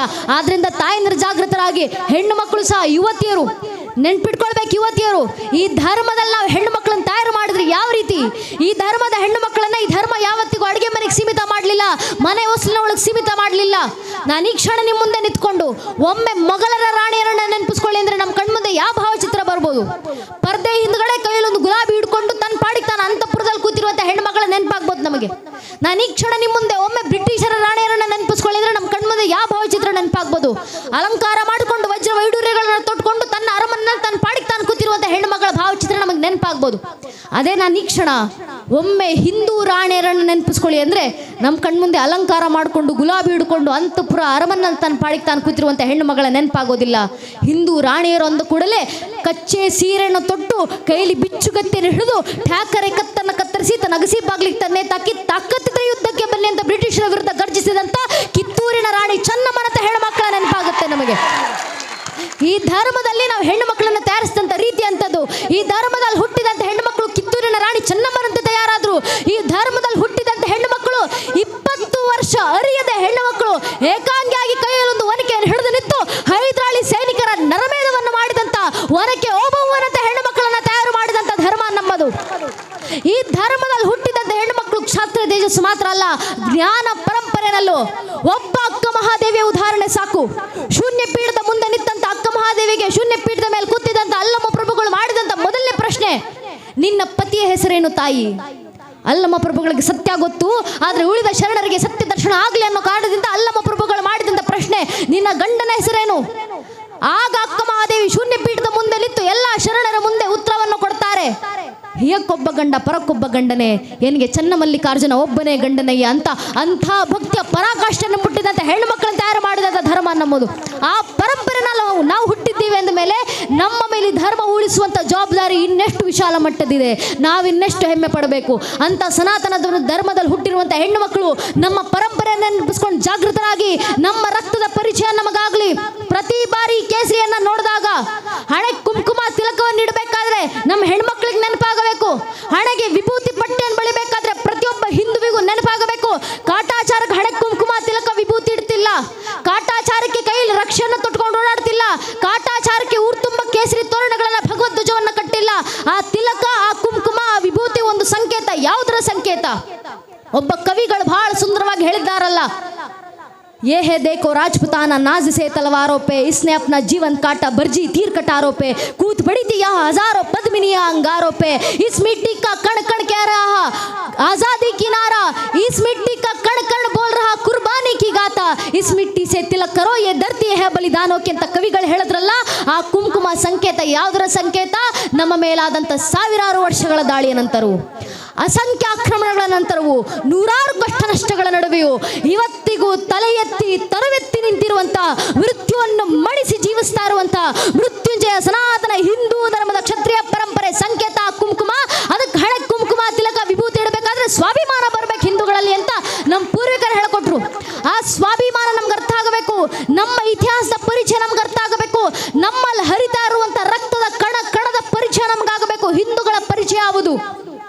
ಅಟಲ್ ಬಿಹಾರಿ ವಾಜಪೇಯಿ ಅವರು ಹೇಳ್ತಾರಲ್ಲ, ಹಿಂದೂಗಳ ಪರಿಚಯ, मैं शंकर का वह क्रोधा ललकर सकता जग को क्षार क्षार, मैं डमरू का वह प्रलयंकार ध्वनि जिसमें नचता भीषण संहार, मैं माँ दुर्गा का उन्मत्त हास, मैं माँ काली का शस्त्राभ्यास, मैं यम की प्रलयंकारी पुकार, अगर अंतरतम की अग्नि से जगती में आग लगा दूं मैं, यदि ददकुट जड़ स्थलंबर जड़ चेतन तो कैसा विस्मय, हिंदू तन मन हिंदू जीवन रग रग हिंदू मेरा परिचय ಅಂತ ವಾಜಪೇಯಿ ಅವರು ಕೊಟ್ಟಂತ ಕರೆ. ಆ ಕರೆ ನಮ್ಮ ಕಿವಿಗಳಲ್ಲಿ ಗುಂಜಿಸುವಂತಾಗಲಿ, ನಮ್ಮ ರಕ್ತದ ಪರಿಚಯ ಒಬ್ಬೊಬ್ಬರಿಗೂ ಆಗುವಂತಾಗಲಿ. ಆ ರಕ್ತದ ಪರಿಚಯ ನಾವು ಮುಂದಿನ ಪೀಳಿಗೆಗೆ ಮಾಡಿಕೊಡಬೇಕು. ಮನೆಯಲ್ಲಿರುವಂಥ ಮಕ್ಕಳಲ್ಲಿ ಜಾಗೃತಿ ತರೋಣ. ನನ್ನ ನೆಚ್ಚಿನ ಬಂಧುಗಳೇ, ಇಷ್ಟು ವರ್ಷ ಚಿಂತೆ ಮಾಡ್ತಾ ಇದ್ವಿ ಹಿಂದೂಗಳ ಜನಸಂಖ್ಯೆ ಕ್ಷೀಣಿಸ್ತಾ ಇದೆ, ಆದರೆ ಚಿಂತೆ ಮಾಡುವ ಅವಶ್ಯಕತೆ ಇಲ್ಲ ನನ್ನ ನೆಚ್ಚಿನ ಬಂಧುಗಳೇ. ಕಾರಣ ಶಾಸ್ತ್ರಗಳಲ್ಲೇ ನಮ್ಮ ಪೂರ್ವಿಕರು ಹೇಳಿದ್ದಾರೆ, ಧರ್ಮ ರಕ್ಷಣೆ ಆಗಬೇಕಂದ್ರೆ ಮನೆಯಲ್ಲಿ 20 ಜನ ಮಕ್ಕಳು ಬೇಕಾಗಿಲ್ಲ, ಒಂದೊಂದು ಮಗು ನಮ್ಮ ಹಿಂದೂ ಮನೆಯಲ್ಲಿ ಇದೆಯಲ್ಲ, ಆ ಒಂದೊಂದು ಹಿಂದೂ ಮಗುವನ್ನು ಜಾಗೃತಿಗೊಳಿಸಿ ಸಾಕು. ಒಂದೊಂದು ಹಿಂದೂ ಮಗು. ಶಾಸ್ತ್ರಗಳಲ್ಲಿ ಹೇಳಿದ ಮಾತು ನಮ್ಮ ಪೂರ್ವಿಕರು, ವರಮೇಕಂ ಗುಣಿ ಪುತ್ರ ನಚಮೂರ್ಖ ಶತ ಇರಪಿ. ಮೂರ್ಖರಾಗಿರುವಂಥ 100 ಜನ ಮಕ್ಕಳು ಬೇಕಾಗಿಲ್ಲ ಧರ್ಮಕ್ಕೋಸ್ಕರ. ಗುಣ ಇರುವಂಥ ಒಂದೇ ಒಂದು ಗುಣ ಉಳ್ಳ ಮಗು ಸಾಕು, ಧರ್ಮ ರಕ್ಷಣೆ ಆಗುತ್ತೆ. ಒಂದೇ ಒಂದು ಮಗು. ಆ ಒಂದೊಂದು ಮಗು ನಮ್ಮ ಮನೆಯಲ್ಲಿದೆ. ಚಂದನ್ನೇ ಸುದೇಶ್ ಕಿ ಮಿಟ್ಟಿ ನದಿ ನೇದಿಯಾ ಗಂಗಾ ಹೈ, ಹರ್ ಬಾಲಾ ದೇವಿ ಕಿ ಪ್ರತಿಮಾ ಬಚ್ಚಾ ಬಚ್ಚಾ ರಾಮ ಹೈ. ಉತ್ತರದಲ್ಲಿ ಉತ್ತುಂಗ ಹಿಮಾಲಯ, ದಕ್ಷಿಣದಲ್ಲಿ ಅಗಾಧ ಶರದಿ, ಮೇಲೆ ಕಿರೀಟ ಪ್ರಾಯ ಹಿಮವಂತ, ಕೆಳಗೆ ನೀರು ಸಿಂಧು ಜಲಸ್ಪರ್ಶ, ತನ್ನ ಮಧ್ಯೆ ಕಂಗೊಳಿಸಿರುವಂಥ ದೇಶ ಈ ಭಾರತ ವರ್ಷ. ಈ ಭಾರತ ವರ್ಷದ ಮಣ್ಣಿನ ಕಣಕಣವು ಸ್ವರ್ಣಮಯಿ. ಭಾರತದಲ್ಲಿ ಹರಿಯುವಂಥ ನದಿಯ ಒಂದೊಂದು ಜಲಬಿಂದು ಕೂಡ ಸಾಕ್ಷಾತ್ ಗಂಗೆಷ್ಟು ಪವಿತ್ರ. ಈ ಮಣ್ಣಿನಲ್ಲಿ ಹುಟ್ಟುವಂಥ ಒಂದೊಂದು ಮಗು ಕೂಡ ರಾಮರಂಶ. ಈ ಮಣ್ಣಿನಲ್ಲಿ ಹುಟ್ಟಿದಂಥ ಒಂದೊಂದು ಮಗುವು ಕೂಡ ಸಾಕ್ಷಾತ್ ಶ್ರೀದೇವಿಯ ಸ್ವರೂಪ. ಅಂತ ಮಕ್ಕಳು ಮನೆಯಲ್ಲಿದ್ದಾರೆ. ಅದೇ ಹಾದಿನಲ್ಲಿ ಮಕ್ಕಳನ್ನ ತಯಾರು ಮಾಡೋಣ, ಅಂಥದ್ದೇ ಸಂಸ್ಕಾರವನ್ನು ಮಕ್ಕಳಿಗೆ ನೀಡೋಣ. ಆದರೆ ಒಂದಂತೂ ಖುಷಿ ಆಯಿತು ನನ್ನ ನೆಚ್ಚಿನ ಬಂಧುಗಳೇ, ಊರಿಗೆ ಬಂದಾಗ ಈ ಸಮಯದಲ್ಲೂ ಇಷ್ಟು ಸುಂದರ ಸಂಖ್ಯೆಯಲ್ಲಿ ತಾಯಿಂದ್ರು ಮಕ್ಕಳನ್ನು ಕೂರಿಸ್ಕೊಂಡು ಧಾರ್ಮಿಕ ಸಭೆಯಲ್ಲಿ ಕೂತಿದ್ದೀರಲ್ಲ, ನೋಡಿದಾಗ ಬಹಳ ಹೆಮ್ಮೆ ಆಯಿತು. ನಿಮ್ಮ ಊರಿನ ತಾಯಿಂದ್ರಲ್ಲಿ ಬಂದಿರುವಂಥ ಜಾಗೃತಿ ದೇಶದ ಮೂಲೆ ಮೂಲೆಯಲ್ಲಿ ಬಂದರೆ ಸಾಕು, ಇಷ್ಟೇ ಜಾಗೃತಿ. ಆದ್ರಿಂದ ಈ ಜಾಗೃತಿಯನ್ನು ಮನೆಯಲ್ಲಿ ತಂದಿರುವಂಥ ಪ್ರತಿಯೊಬ್ಬ ತಾಯಂದಿರಿಗೂ ಹೃತ್ಪೂರ್ವಕವಾಗಿ ನಮನಗಳನ್ನು ಅಭಿನಂದನೆಗಳನ್ನು ಸಲ್ಲಿಸ್ತೀನಿ. ಈ ಜಾಗೃತಿ ದಯವಿಟ್ಟು ಇದೇ ರೀತಿ ಮುಂದುವರಿಸಿ. ಈ ಜಾಗೃತಿಯನ್ನು ಮುಂದುವರಿಸ್ತಾ ಮುಂದೆ ಹಿಂದೂ ಸಮಾಜಕ್ಕೆ ನಮಗಿರುವಂಥ ಕೆಲಸ, ಧರ್ಮದಲ್ಲಿ ಹುಟ್ಟಿದ್ದೀವಿ ಅಂದರೆ ಸುಮ್ಮನೆ ಕೋರೋದಲ್ಲ ನನ್ನ ನೆಚ್ಚಿನ ಬಂಧುಗಳೇ. ನಮ್ಮ ಪೂರ್ವಿಕರು ಹೇಳ್ತಾರಲ್ಲ, ಹಿಂದೂ ಧರ್ಮದಲ್ಲಿ ಹುಟ್ಟಬೇಕಂದ್ರೆ 7 ಜನ್ಮದ ಪುಣ್ಯ ಮಾಡಿರಬೇಕು. ಈ ಧರ್ಮದಲ್ಲಿ ಹುಟ್ಟಿದ ನಂತರ ನಾನೊಬ್ಬ ಹಿಂದೂ ಅಂತ ಹೇಳ್ಕೊಂಡು ತಿರ್ಗಾಡ್ಲಿಕ್ಕೂ ಯೋಗ್ಯತೆ ಇರಬೇಕು ಅಂತ ನಮ್ಮ ಪೂರ್ವಿಕರು ಹೇಳ್ತಾ ಇದ್ರು. ಆ ಯೋಗ್ಯತೆ ಸಂಪಾದಿಸಬೇಕು ಅಂದರೆ ಧರ್ಮಕ್ಕೆ ಕೆಲಸ ಮಾಡಬೇಕು. ನಿಮ್ಮ ಕೈಲಾಗುವಂಥ ಕೆಲಸ ಧರ್ಮಕ್ಕೆ ಮಾಡಿ. ನಿಮ್ಮಿಂದ ಮಾತಾಡಿ ಧರ್ಮ ಜಾಗೃತಿ ಮಾಡ್ಲಿಕ್ಕಾಗತ್ತಾ? ಮಾತಾಡಿ ಧರ್ಮ ಜಾಗೃತಿಯನ್ನು ಮಾಡಿ. ನಿಮ್ಮಿಂದ ಹಾಡಾಡಿ ಧರ್ಮ ಜಾಗೃತಿ ಮಾಡ್ಲಿಕ್ಕಾಗತ್ತಾ? ದೇಶಭಕ್ತಿ ಗೀತೆಗಳನ್ನು ಹಾಡಿ ಧರ್ಮ ದೇಶ ಜಾಗೃತಿಯನ್ನು ಮಾಡಿ. ನಿಮ್ಮಿಂದ ಬರೆದು ಜಾಗೃತಿ ಮಾಡ್ಲಿಕ್ಕಾಗುತ್ತಾ? ನೈಜ ಇತಿಹಾಸವನ್ನು ಬರೆದು ದೇಶ ಧರ್ಮದ ಜಾಗೃತಿ ಮಾಡಿ. ಇದು ಯಾವುದೂ ಆಗ್ಲಿಲ್ವಾ? ಕನಿಷ್ಠ ಪಕ್ಷ ತಾಯಿ ಭಾರತ ಮಾತೆಗೆ ಒಂದು ಜೈಕಾರ ಹಾಕ್ಲಿಕ್ಕಾಗತ್ತಾ? ದೇಶದ ಪರವಾಗಿ ಒಂದು ಜೈಕಾರ ಹಾಕಿ ಜಾಗೃತಿ ಮೂಡಿಸಿ. ಅದೂ ಆಗಲಿಲ್ಲ ಅಂದ್ರೂ ಪರವಾಗಿಲ್ಲ, ಯಾರಾದರೂ ನಿಂತ್ಕೊಂಡು ದೇಶ ಧರ್ಮದ ಪರವಾಗಿ ಜೈಕಾರ ಹಾಕ್ತಿದ್ರೆ ಅವ್ರ ಪಕ್ಕದಲ್ಲಿ ಹೋಗಿ ನಿಂತ್ಕೊಂಡು ಕೈ ಎತ್ತೋಣ ಸಾಕು. ನಾವು ದೇಶ ಮತ್ತು ಧರ್ಮ ಕೊಡುವಂಥ ಕೊಡುಗೆ ಇಷ್ಟೇ. ಇಷ್ಟನ್ನು ಒಬ್ಬೊಬ್ಬರು ಹಿಂದೂ ಮಾಡಿದ್ರೆ ಸಾಕು. ಈ ಕೆಲಸಗಳನ್ನು ಮಾಡ್ತಾ ನಮ್ಮ ಕಣ್ಣು ಮುಂದೆ ಇರುವಂಥ ಮುಂದಿನ ಗುರಿ, ನಮ್ಮ ಪೂರ್ವಿಕರು ಹೇಳಿದ್ದಾರಲ್ಲ, ರಾಮ ಮಂದಿರ ಕಟ್ಟಿ ಸುಮ್ಮನಾಗೋದಲ್ಲ. ಅಯೋಧ್ಯ ತೋ ಅಭಿ ಜಾಕಿ ಹೇ, ಮಥುರಾ ಕಾಶಿ ಬಾಕಿ ಹೇ. ರಾಮ ಮಂದಿರ ವಾಪಸ್ ತಗೊಂಡಿದ್ದೀವಿ, ಮಥುರಾ ಕೃಷ್ಣ ಜನ್ಮಭೂಮಿಯನ್ನು ವಾಪಸ್ ತಗೊಂತೀವಿ. ಕಾಶಿ ವಿಶ್ವನಾಥರ ಮೂಲ ಮಂದಿರವನ್ನು ಪುನರ್ಸ್ಥಾಪನೆ ಮಾಡ್ತೀವಿ. ಇದೇ ಹಿಂದೂಗಳ ಕಣ್ಣು ಮುಂದೆ ಇರುವಂಥ ಮುಂದಿನ ಸಂಕಲ್ಪ. ಈ ಸಂಕಲ್ಪ ಸಂವಿಧಾನದ ಅಡಿನಲ್ಲಿ ಪೂರ್ಣ ಆಗಬೇಕಾಗಿದೆ. ಈ ಮಾತುಗಳನ್ನು ಹೇಳಬೇಕಾದ್ರೆ ಅನೇಕರು ಯೋಚನೆ ಮಾಡ್ತಿದ್ರು, ಈ ಬುದ್ಧಿಜೀವಿಗಳು. ಪ್ರಸ್ತುತ ಕಾಶಿ ವಿಶ್ವನಾಥರ ಕೇಸನ್ನು ಕೋರ್ಟ್ನಲ್ಲಿ ನಡೆಸ್ತಾ ಇರುವಂಥ ಶ್ರೀ ವಿಷ್ಣುಶಂಕರ್ ಜಿ ಜೈನ್ ಎಂಬ ವಕೀಲರು, ಅವ್ರ ಜೊತೆ ಕೂತ್ಕೊಂಡು ಸನಾತನ ಸಂಸ್ಥೆ ಕಾರ್ಯಕ್ರಮದಲ್ಲಿ ಮಾತಾಡ್ತಿರ್ಬೇಕಾದ್ರೆ ಅವರು ಮತ್ತು ಅವರ ತಂದೆ ಆದಂಥ ಶ್ರೀ ಹರಿಶಂಕರ್ ಜಿ ಜೈನ್ ಅವರು ಮಾತಾಡ್ತಾ ಇರಬೇಕಾದ್ರೆ ಅವ್ರು ಹೇಳಿದ ಮಾತು, ವಿಷ್ಣುಶಂಕರ್ ಜಿ ಜೈನ್ ಅವ್ರ ಹತ್ರ ಒಬ್ಬ ಪತ್ರಕರ್ತರು ಪ್ರಶ್ನೆ ಮಾಡಿದ್ರಂತೆ, ನೀವು ಹಿಂದೂಗಳು ರಾಮ ಮಂದಿರ ವಾಪಸ್ ತಗೊಂತೀನಿ ಅಂತ ಹೇಳಿದ್ರಿ, ಈಗ ಮಥುರಾ ಕೃಷ್ಣ ಜನ್ಮಭೂಮಿ ಬೇಕು ಅಂತ ಹೇಳ್ತೀರಾ, ಮುಂದೆ ಕಾಶಿ ವಿಶ್ವನಾಥರ ಮಂದಿರ ಬೇಕು ಅಂತ ಹೇಳ್ತೀರಾ? ಹಾಗೆ ನೋಡೋದಿದ್ರೆ ಮೊಘಲರು ಭಾರತದಲ್ಲಿ ನಾಶ ಮಾಡಿರುವಂಥ 35,000 ಹಿಂದೂ ದೇವಾಲಯಗಳಿದ್ದಾವೆ. ಹಾಗಂತ ಆ ಮೊಘಲರು ನಾಶ ಮಾಡಿರುವಂಥ 35,000 ಹಿಂದೂ ದೇವಸ್ಥಾನಗಳನ್ನು ವಾಪಸ್ ತಗೊಂತೀರ ಹಿಂದೂಗಳು. ತಾಜ್ ಮಹಲ್ ಕೂಡ ಅದು ತಾಜ್ ಮಹಲ್ ಅಲ್ಲ, ಅದೊಂದು ಶಿವನ ದೇವಾಲಯ, ಅದು ತೇಜೋ ಮಹಲ್. ನಂತರ ಶಹಜಾನ್ ನಾಶ ಮಾಡಿ ತಾಜ್ ಮಹಲ್ ಕಟ್ಕೊಂಡಿದ್ದು ಅಂತ ಹಿಂದೂಗಳೇ ಹೇಳ್ತೀರಾ? ಹಾಗಂತ ತಾಜ್ ಮಹಲ್ ಕೂಡ ವಾಪಸ್ ತಗೊಂತೀರಾ? ಸೀತಾರಾಮ್ ಗೋಯಲ್ ಅಂತ ಇತಿಹಾಸಕಾರರು ತಾಜ್ ಮಹಲ್ ಬಗ್ಗೆ ಹೇಳ್ತಾರೆ. ಹಾಗಂತ ತಾಜ್ ಮಹಲ್ ಕೂಡ ಹಿಂದೂಗಳು ವಾಪಸ್ ತಗೊಂತೀರಾ ಅಂತ ಒಬ್ಬ ಪತ್ರಕರ್ತರು ವಿಷ್ಣು ಶಂಕರ್ ಜಿ ಜೈನ್ ಅವ್ರ ಹತ್ರ ಪ್ರಶ್ನೆ ಮಾಡಿದ್ರಂತೆ. ಆಗ ವಿಷ್ಣು ಶಂಕರ್ ಜಿ ಜೈನ್ ಅವರು ಉತ್ತರ ಕೊಟ್ಟರಂತೆ. ಅವ್ರು ಹೇಳಿದ ಮಾತು, ಅವ್ರು ಹೇಳಿದ್ರು ಪತ್ರಕರ್ತರಿಗೆ, ನೀವುಗಳು ತಾಜ್ ಮಹಲ್ನ ಬಗ್ಗೆ ಈಗ ಮಾತಾಡ್ತಾ ಇದ್ದೀರಾ, ನಾನು ತಾಜ್ ಮಹಲ್ನ ಕೇಸನ್ನು 2015ರಿಂದ ಕೋರ್ಟ್ನಲ್ಲಿ ನಡೆಸ್ತಾ ಇದ್ದೀನಿ. ಇನ್ನು ಕೆಲವು ವರ್ಷ ಅದು ತಾಜ್ ಮಹಲ್ ಅಲ್ಲ, ಅದು ತೇಜೋ ಮಹಲ್, ಅದು ಶಿವನ ದೇವಸ್ಥಾನ, ಅದು ಹಿಂದೂಗಳ ಪಾಲಿಗೆ ಸೇರಿದ್ದು ಅಂತ ಅದನ್ನೂ ಹಿಂದೂಗಳು ವಾಪಸ್ ತಗೊಂತೀವಿ ಸಂವಿಧಾನದ ಅಡಿನಲ್ಲಿ ಅಂತ. ಸಂವಿಧಾನದ ಅಡಿನಲ್ಲಿ ತಾಜ್ ಮಹಲ್ ಕೂಡ ಹಿಂದೂಗಳು ವಾಪಸ್ ತಗೊಂತೀವಿ ಅಂತ ಶ್ರೀ ವಿಷ್ಣು ಶಂಕರ್ ಜಿ ಜೈನ್ ಅವ್ರು ಹೇಳಿದಾಗ ಬಹಳ ಹೆಮ್ಮೆ ಆಯಿತು.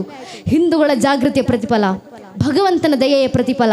ನಮ್ಮ ಹಿಂದೂಗಳ ಎಲ್ಲ ಜನ್ಮಭೂಮಿಗಳು ವಾಪಸ್ ಸಂವಿಧಾನದ ಅಡಿನಲ್ಲಿ ನಮ್ಮ ಕೈಗೆ ಸೇರ್ತಿದ್ದಾವೆ. ರಾಮ ಮಂದಿರ ನಿರ್ಮಾಣ ಮಾಡಿದ್ದಾಯಿತು.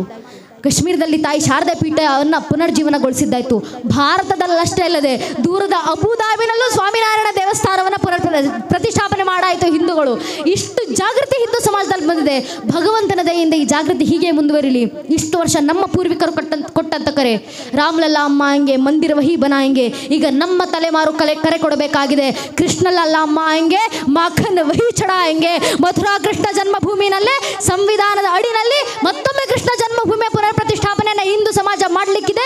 ಸಂವಿಧಾನದ ಅಡಿನಲ್ಲಿ ಕೆಲಸ ಆಗುವಂತೆ ಭಗವಂತ ನಮಗೆ ಆಶೀರ್ವಾದ ಮಾಡಲಿ. ಆದರೆ ಕೃಷ್ಣ ಮಂದಿರ ಸ್ಥಾಪನೆ ಸಂದರ್ಭದಲ್ಲೂ ಪ್ರಶ್ನೆಗಳು ಬರ್ತಾವೆ ನನ್ನ ನೆಚ್ಚಿನ ಬಂಧುಗಳೇ. ಈ ಬುದ್ಧಿಜೀವಿಗಳ ಪ್ರಶ್ನೆ ಮಾಡ್ತಾರೆ, ಕೃಷ್ಣ ಮಂದಿರ ಕಟ್ತೀವಿ ಅಂತ ಹಿಂದೂಗಳು ಹೇಳ್ತೀರಾ, ಆದರೆ ಕೃಷ್ಣರು ಅಲ್ಲೇ ಹುಟ್ಟಿದ್ರು ಅನ್ನೋದಕ್ಕೆ ಹಿಂದೂ ಸಮಾಜದ ಹತ್ರ ಏನು ಸಾಕ್ಷಿ ಇದೆ, ಏನು ಪುರಾವೆ ಇದೆ? ಇಂಥ ಪ್ರಶ್ನೆಗಳು ಬಂದಾಗಲೂ ನಮ್ಮಲ್ಲಿರುವಂಥ ಜಾಗೃತಿ ಎಷ್ಟು ವಿಶ್ವತೋಮುಖತೆಯಾಗಿ ಬೆಳೆದಿರಬೇಕು ಅಂದರೆ, ಈ ಪ್ರಶ್ನೆಗಳಿಗೂ ಈ ಧರ್ಮದ ಒಂದೊಂದು ಮಗು ಕೂಡ ಎದೆ ತಟ್ಕೊಂಡು ಆಗಲೂ ಉತ್ತರ ಕೊಡಬೇಕು. ಕೇವಲ ರಾಮನಲ್ಲಪ್ಪ, ಕೃಷ್ಣನ ವಂಶವೃಕ್ಷಕ್ಕೂ ನಾನು ಸಾಕ್ಷಿಯನ್ನು ಕೊಡಬಲ್ಲೆ. ನಮ್ಮ ಮಕ್ಕಳ ಬಾಯಿಂದ ಬರಬೇಕು. ಮೊದಲಿಗೆ ಬಂದದ್ದು ಶ್ರೀ ವಿಷ್ಣು, ಶ್ರೀ ವಿಷ್ಣುವಿನ ಮಗ ಬ್ರಹ್ಮ, ಬ್ರಹ್ಮನ ಮಗ ಮರೀಚಿ, ಮರೀಚಿ ಮಗ ಕಶ್ಯಪ, ಕಶ್ಯಪನ ಮಗ ವೈವಾಸ್ವನ, ವೈವಾಸ್ವನನ ಮಗ ಮನು, ಮನುವಿನ ಮಗ ಇಳ, ಇಳನ ಮಗ ಪುರೂರವ, ಪುರೂರವನ ಮಗ ಅಯು, ಅಯುವಿನ ಮಗ ನಘೂಷ, ನಘೂಷನ ಮಗ ಯಾತಿ, ಯಾತಿಯ ಮಗ ಯದು, ಯದುವಿನ ಮಗ ಕ್ರೋಸ್ತು, ಕ್ರೋಸ್ತುವಿನ ಮಗ ಧ್ವಜೀವನ್, ಧ್ವಜೀವನ ಮಗ ಸ್ವಾತಿ, ಸ್ವಾತಿಯ ಮಗ ಋಷಂಕು, ಋಷಂಕುವಿನ ಮಗ ಚಿತ್ರರಥ, ಚಿತ್ರರಥನ ಮಗ ಶಶಿಬಿಂದು, ಶಶಿಬಿಂದುವಿನ ಮಗ ಪೃಥುಷಾರ, ಪೃಥುಷಾರನ ಮಗ ಪೃಥ್ವೋತ್ತಮ, ಪೃಥ್ವೋತ್ತಮನ ಮಗ ಉಷಾನು, ಉಷಾರನ ಮಗ ಶಿತಾಪು, ಶಿತಾಪುವಿನ ಮಗ ರುಕುಮಕವಚ, ರುಕುಮಕವಚನ ಮಗ ಪಾರವೃತ, ಪಾರವೃತನ ಮಗ ಜ್ಞಾಮೋಗ, ಜ್ಞಾಮೋಗನ ಮಗ ವಿಧ್ರಭ, ವಿಧ್ರಭನ ಮಗ ಕ್ರೋತ್, ಕ್ರೋತ್ನ ಮಗ ಕುಂತಿ, ಕುಂತಿಯ ಮಗ ದೃಷ್ಟಿ, ದೃಷ್ಟಿಯ ಮಗ ನಿಧೃತಿ, ನಿಧೃತಿಯ ಮಗ ದಾಸಾಯಿ, ದಾಸ ಮಗ ವ್ಯೋಮ, ವ್ಯೋಮನ ಮಗ ಜಿಮುತ, ಜಿಮುತನ ಮಗ ವಿಕೃತಿ, ವಿಕೃತಿಯ ಮಗ ಭೀಮರಥ್, ಭೀಮರಥನ ಮಗ ನವರಥ್, ನವರಥನ ಮಗ ದಶರಥ, ದಶರಥನ ಮಗ ಶಾಕೂನಿ, ಶಾಕೂನಿಯ ಮಗ ಕರಂಭಿ, ಕರಂಭಿಯ ಮಗ ವಿದ್ವರಥ್, ವಿದ್ವರಥನ ಮಗ ಭೀಮರಥ್, ಭೀಮರಥನ ಮಗ ದೇವರಥ್, ದೇವರಥನ ಮಗ ದೇವಕ್ಷೇತ್ರ, ದೇವಕ್ಷೇತ್ರನ ಮಗ ಅಂಶು, ಅಂಶುವಿನ ಮಗ ಮಧು, ಮಧುವಿನ ಮಗ ಕುಮಾರವಂಶ, ಕುಮಾರವಂಶನ ಮಗ ಸತ್ವತ್, ಸತ್ವತ್ನ ಮಗ ಅಂಧಕ, ಅಂಧಕನ ಮಗ ಭಜಮನ್, ಭಜಮನ್ನ ಮಗ ವಿದ್ವರಥ್, ವಿದ್ವರಥನ ಮಗ ಶೂರ, ಶೂರನ ಮಗ ಶಾಮಿನ್, ಶಾಮಿನ್ನ ಮಗ ಪ್ರತಿಕ್ಷಾತ್ರ, ಪ್ರತಿಕ್ಷಾತ್ರನ ಮಗ ಸ್ವಯಂಭೋಜ, ಸ್ವಯಂಭೋಜನ ಮಗ ಋತಿಕ್, ಋತಿಕ್ನ ಮಗ ದೇವಗರ್ವ, ದೇವಗರ್ಭನ ಮಗ ಶೂರಸೇನ, ಶೂರಸೇನನ ಮಗ ವಾಸುದೇವ, ವಾಸುದೇವನ ಮಗನೇ ಚಂದ್ರವಂಶ ಚಕ್ರವರ್ತಿ ದೇವಕಿ ನಂದನ ಶ್ರೀಕೃಷ್ಣ ಪರಮಾತ್ಮ ಅಂತ ಹೇಳುವ ಮಟ್ಟಕ್ಕೆ ಕೃಷ್ಣನ ಭಕ್ತಿ ಧರ್ಮದ ಜಾಗೃತಿ ಮನೆಯ ಒಂದೊಂದು ಮಗುವಿನಲ್ಲೂ ಬರಬೇಕು ನನ್ನ ನೆಚ್ಚಿನ ಬಂಧುಗಳೇ. ಆ ಕೃಷ್ಣನ ಭಕ್ತಿ ನಮ್ಮಲ್ಲಿ ಬಂದರೆ ಸಾಕು, ಧರ್ಮ ರಕ್ಷಣೆ ಆಗುತ್ತೆ. ಕಾರಣ ಈ ಧರ್ಮ ರಕ್ಷಣೆಗೆ ಕೃಷ್ಣನೇ ನಿಂತಿದ್ದಾರೆ. ಕೃಷ್ಣರೇ ಹೇಳುವಂತ ಮಾತು ಭಗವದ್ಗೀತೆ 9ನೇ ಅಧ್ಯಾಯದ 31ನೇ ಶ್ಲೋಕದಲ್ಲಿ ಕೃಷ್ಣ ಹೇಳಿದ್ರು, ಕೌಂತೆಯ ಪ್ರತಿಜಾನಿಹಿ ನವೇ ಭಕ್ತ ಪ್ರಣಶ್ಯತಿ, O son of Kunti, declared boldly that the devotees of mind never perish. ಅರ್ಥಾತ್ ಕುಂತಿಯ ಪುತ್ರ ಅರ್ಜುನ, ಕೌಂತೆಯ ಜಗತ್ತಿನ ಮುಂದೆ ಸಾರಿ ಬಿಡು, ಈ ಸನಾತನಿ ಹಿಂದೂಗಳ ನಾಶ, ಸನಾತನ ಧರ್ಮದ ನಾಶ ಯಾರಿಂದಲೂ ಸಾಧ್ಯ ಇಲ್ಲ, ಎಂದಿಗೂ ಸಾಧ್ಯ ಇಲ್ಲ. ಕಾರಣ ಧರ್ಮ ರಕ್ಷಣೆಗೆ ಭಗವಂತನ ನಿಂತಿದ್ದಾನೆ. ಭಗವದ್ಗೀತೆ 11ನೇ ಅಧ್ಯಾಯದಲ್ಲಿ ಅರ್ಜುನ ಕೃಷ್ಣರಿಗೆ ಹೇಳುವಂತ ಮಾತು, ತ್ವಮೇವ ಸನಾತನ ಧರ್ಮ ಗುಪ್ತ, ಸನಾತನ ಧರ್ಮದ ಶಾಶ್ವತ ರಕ್ಷಕ ಅಂತಿದ್ರೆ ಅದು ನೀನೊಬ್ಬನೇ ಶ್ರೀಕೃಷ್ಣ ಪರಮಾತ್ಮ, ನೀನೇ ಧರ್ಮ ರಕ್ಷಣೆಯನ್ನ ಮಾಡಬೇಕು. ಈ ಮಾತನ್ನು ಕೃಷ್ಣನೇ ಹೇಳಿದ್ರು. ಭಗವಂತ ಕೊಟ್ಟಂತ ಧ್ವಜ ಭಗವದ್ಧ್ವಜ, ಭಗವಂತ ಕೊಟ್ಟ ಗೀತೆ ಭಗವದ್ಗೀತೆ, ಎರಡರ ರಕ್ಷಣೆಗೆ ಭಗವಂತನ ನಿಂತಿರಬೇಕಾದ್ರೆ ನಾವು ಚಿಂತೆ ಮಾಡುವಂತ ಅವಶ್ಯಕತೆ ಇಲ್ಲ. ಹಾಗಂತ ಧರ್ಮ ರಕ್ಷಣೆ ಭಗವಂತ ಮಾಡ್ಕೊಂತ ಬಿಡುವಂತ ನಾವು ಸುಮ್ಮನೆ ಕೂರುವಂತೂ ಇಲ್ಲ. ಈ ಧರ್ಮದ ಮೇಲೆ, ಈ ಧರ್ಮದಲ್ಲಿ ಹುಟ್ಟಿದ್ದೀವಿ ಅಂದ್ರೆ ನಮ್ಮ ಪೂರ್ವಿಕರ ಶತಮಾನಗಳ ಧರ್ಮದ ಉಳಿವಿಗಾಗಿ ಪಟ್ಟಂತ ಶ್ರಮಗಳು ನಮ್ಮ ಹೆಗಲ ಮೇಲೆ ನಿಂತಿದ್ದಾವೆ. ಆ ಹೆಗಲ ಮೇಲೆ ಇರುವಂತಹ ಹೊಣೆಗಾರಿಕೆಯನ್ನ, ಆ ಜವಾಬ್ದಾರಿಯನ್ನ ಪೂರ್ಣಗೊಳಿಸಬೇಕಂದ್ರೆ ಧರ್ಮ ರಕ್ಷಣೆಗೆ ನಾವು ಕೆಲಸ ಮಾಡಬೇಕು. ಕೊನೆಗೊಂದು ಮಾತು ನನ್ನ ನೆಚ್ಚಿನ ಬಂಧುಗಳೇ, ತಾಯಿಂದ್ರು ದಯವಿಟ್ಟು ಜಾಗೃತರಾಗಿ ಅಂತ ಮತ್ತೆ ಏನಕ್ಕೆ ಪೂಜನೀಯರು ಹೇಳಿದ್ರು ಅಂದರೆ ಕಾರಣ ಇಷ್ಟೇ. ತಾಯಂದ್ರೆ ತರಬಲ್ಲ ಮಕ್ಕಳ ಜಾಗೃತಿ ಯಾರೂ ತರಲಿಕ್ಕೆ ಸಾಧ್ಯ ಇಲ್ಲ. ಅದಕ್ಕೆ ಇವತ್ತಿಗೂ ಇತಿಹಾಸದ ಪ್ರತಿಯೊಬ್ಬ ವ್ಯಕ್ತಿಯನ್ನು ನಾವು ತಾಯಿ ಹೆಸರಿಂದಲೇ ಗುರುತಿಸೋದು. ಭೀಷ್ಮರನ್ನು ನೆನಪಿಸ್ಕೊತೀವಿ ನಾವು ಏನಂತ, ಗಂಗಾಪುತ್ರ ಭೀಷ್ಮ. ಅರ್ಜುನನ ನೆನಪಿಸ್ಕೊತೀವಿ ಏನಂತ, ಕುಂತಿಯ ಪುತ್ರ ಅರ್ಜುನ. ಕರ್ಣನ ನೆನಪಿಸ್ಕೊತೀವಿ ಏನಂತ, ರಾಧೇಯ ಎಂಬ ತಾಯಿ ಆತನನ್ನು ಸಾಕಿದ್ರು ಅನ್ನೋ ಕಾರಣದಿಂದ ರಾಧೇಯ ಅಂತ ಕರ್ಣನ ನೆನಪಿಸ್ಕೊತೀವಿ. ರಾಮರನ್ನು ನೆನಪಿಸ್ಕೊತೀವಿ. ದಶರಥನ ಮಗ ಶ್ರೀರಾಮಚಂದ್ರ ನೆನಪಾಗ್ತಾರೋ ಇಲ್ವೋ, ಆದರೆ ದಿನ ಬೆಳಗ್ಗೆದ್ದಾಗ ಸುಪ್ರಭಾತ ಆಡ್ತೀವಿ, ಕೌಶಲ್ಯ ಸುಪ್ರಜ ರಾಮ ಅಂತ. ಅಂದರೆ ಕೌಶಲ್ಯ ರಾಮ ಬೆಳಗಾಯ್ತು ಎದ್ದು ಹೇಳಪ್ಪ ಅಂತ. ಕೃಷ್ಣರನ್ನು ಕುಮಾರವ್ಯಾಸರು ಗದುಗಿನ ಭಾರತದ ಆದಿ ಪರ್ವದ ಪೀಠಿಕಾ ಸಂಧಿ 25ನೇ ಶ್ಲೋಕದಲ್ಲಿ ಕೃಷ್ಣನ ಆಶೀರ್ವಾದ ಪಡಿತಾರೆ ಎಷ್ಟು ಸುಂದರವಾಗಿ. ವೇದ ಪುರುಷನ ಸುತನ ಹೆಮ್ಮಗನ ತೊಳೋದರಿಯ ಮಾತೊಳನ ಮಾವನತುಳನ ಭುಜ ಬಲದಿ ಗೆಲಿದಣ್ಣ ನವ್ಯ ನಾದಿನಿ ಜಠರದಲ್ಲಿ ಜನಿಸಿದ ಅನಾದಿ ಮೂರ್ತಿ ಸಲಹೋಗದುಗಿನ ವೀರ ನಾರಾಯಣ.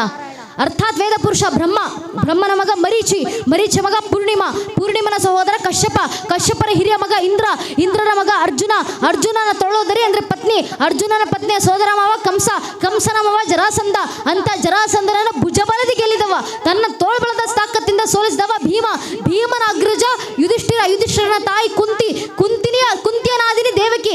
ಅಂಥ ದೇವಕಿ ಜಠರದಲ್ಲಿ ಅರ್ಥಾತ್ ರತ್ನಗರ್ಭದಲ್ಲಿ ಜನಿಸಿದ ಶ್ರೀಕೃಷ್ಣ ಪರಮಾತ್ಮ ನಮ್ಮೆಲ್ಲರನ್ನು ಸಲಹಲಿ ಆಶೀರ್ವಾದ ಮಾಡಲಿ ಅಂತ ಆಗ ಕುಮಾರವ್ಯಾಸರು ಕೇಳ್ಕೊಂಡ್ರಲ್ಲ, ಎಷ್ಟು ಸುಂದರ ದೃಷ್ಟಾಂತ. ನೀವು ಚತುರ್ಮುಖ ಬ್ರಹ್ಮನಿಂದ ಶುರು ಮಾಡಿದ್ರು, ಕೊನೆಗೆ ಮಗುವಿನ ಪರಿಚಯ ಮಾಡ್ಕೊಡ್ಬೇಕಾದ್ರೆ ಅವ್ರ ತಾಯಿ ಹೆಸರಿಂದಲೇ ಪರಿಚಯ ಮಾಡ್ಕೊಡ್ಬೇಕು. ಕಾರಣ ಒಂದೊಂದು ಮಗುವಿನ ಜೀವನದಲ್ಲಿ ತಾಯಿ ವಹಿಸುವಂಥ ಪಾತ್ರ ಅಷ್ಟು ಘನವಾಗಿರುತ್ತೆ. ಆದ್ದರಿಂದ ದಯವಿಟ್ಟು ತಾಯಂದ್ರು ಜಾಗೃತರಾಗಿ, ಈಗಿರುವಂಥ ಈ ಜಾಗೃತಿಯನ್ನು ಇನ್ನಷ್ಟು ಉದ್ದೀಪನವಾಗುವಂತೆ ಮನೆಯಲ್ಲಿ ನೋಡ್ಕೊಳ್ಳಿ, ಇನ್ನಷ್ಟು ಊರ್ಧ್ವ ಮುಖವಾಗಿ ಜಾಗೃತಿ ನಡೆಯಲಿ ಅಂತ ಹೇಳ್ಕೊಂತ, ನನ್ನ ನೆಚ್ಚಿನ ಬಂಧುಗಳೇ, ಆ ಕೃಷ್ಣರ ಭಕ್ತಿ ನಮ್ಮಲ್ಲಿ ಬಂದಂಥ ದಿನ, ಧರ್ಮ ರಕ್ಷಣೆಗೆ ಭಗವಂತ ನಿಂತಿದ್ದಾನೆ ಅಂತ ಹೇಳಿದ್ವಲ್ಲ, ಆ ಮಾತನ್ನು ಹೇಳಿದ್ದು ಸಾಮಾನ್ಯರಲ್ಲ. ಕನಕದಾಸರು ಒಂದು ಕಾಲದಲ್ಲಿ ದಾಸ ಸಾಹಿತ್ಯದಲ್ಲಿ ಹೇಳಿದರು. ಕನಕದಾಸರು ಹೇಳ್ತಾರಲ್ಲ, ಬೆಟ್ಟದ ತುದಿಯಲ್ಲಿ ಹುಟ್ಟಿದ ವೃಕ್ಷಕ್ಕೆ ಕಟ್ಟಿ ನೀರೆರ ದೇವರು ಯಾರು, ಗಿಡ ಮರಗಳಲ್ಲಿ ಕೂತು ಕೂಗುವ ಹಕ್ಕಿ ಪಕ್ಷಿಗಳಿಗೆ ಅಲ್ಲಲಿಗೆ ಆಹಾರ ಕೊಟ್ಟವರು ಯಾರು, ಬಾವಿಯಲ್ಲಿ ಕೂತು ಕೂಗುವ ಕಲ್ಲಿನ ಕಪ್ಪೆಗೆ ಅಡಿಗಡಿಗೆ ಆಹಾರವಿತ್ತವರು ಯಾರು, ಅದಕ್ಕೆ ತಳ್ಳಡಸಿದು ತಾಳು ಮನವೇ ಕಾಗಿನೆಲೆ ಆದಿಕೇಶವ ಎಲ್ಲರನ್ನೂ ಸಲಹುವನು ಅಂತ ಕನಕದಾಸರು ಒಂದು ಕಾಲದಲ್ಲಿ ಹೇಳಿದ್ರಲ್ಲ. ಕೃಷ್ಣ ಇದ್ದಾನ ಧರ್ಮ ರಕ್ಷಣೆಗೆ, ಕೃಷ್ಣ ಮಾಡ್ತಾರೆ ಧರ್ಮ ರಕ್ಷಣೆ. ಮತ್ತು ಈ ಮಾತನ್ನು ಹೇಳಿದ್ದು ಸಾಮಾನ್ಯರಲ್ಲ, ಕೃಷ್ಣರೇ ಭಗವಂತನೇ ಧರ್ಮ ರಕ್ಷಣೆಗೆ ನಿಂತಿದ್ದಾರೆ ಅಂತ ಹೇಳಿದ ಮಾತು ಸಾಮಾನ್ಯರಲ್ಲ. ನಾನು ಹೇಳ್ತಾ ಇರೋದಲ್ಲ, ಭಗವಂತನೇ ಹೇಳಿದ ಮಾತು. ನೀವು ಬೇರೆ ಬೇರೆ ಮತಪಂಥಗಳ ಗ್ರಂಥಗಳನ್ನು ಒಮ್ಮೆ ತಿರುವು ಹಾಕಿ ನೋಡಿ. ಒಂದು ಮತ ಗ್ರಂಥವನ್ನು ಓದಿದಾಗ ಅರ್ಥ ಆಗುತ್ತೆ. ಒಂದು ಮತದ ಗ್ರಂಥದಲ್ಲಿ ಹೇಳ್ತಾರೆ ನಾನು ಭಗವಂತನ ಮಗ, ಭಗವಂತನ ಸಂತಾನ. ಇನ್ನೊಂದು ಮತದ ಗ್ರಂಥದಲ್ಲಿ ಹೇಳ್ತಾರೆ ನಾನು ಭಗವಂತನ ಸಂದೇಶ ತಂದಿರುವವನು. ಆದರೆ ನನ್ನ ಧರ್ಮದಲ್ಲಿ ಮಾತ್ರ ಭಗವದ್ಗೀತೆಯ 11ನೇ ಅಧ್ಯಾಯದ ವಿಶ್ವರೂಪ ಸಂದರ್ಶನ ಸಂದರ್ಭದಲ್ಲಿ ಶ್ರೀಕೃಷ್ಣ ಪರಮಾತ್ಮ ಅರ್ಜುನನ ಮುಂದೆ ನಿಂತು ಜಗತ್ತಿಗೆ ಘಂಟಾಘೋಷವಾಗಿ ಸಾರಿದ್ರು.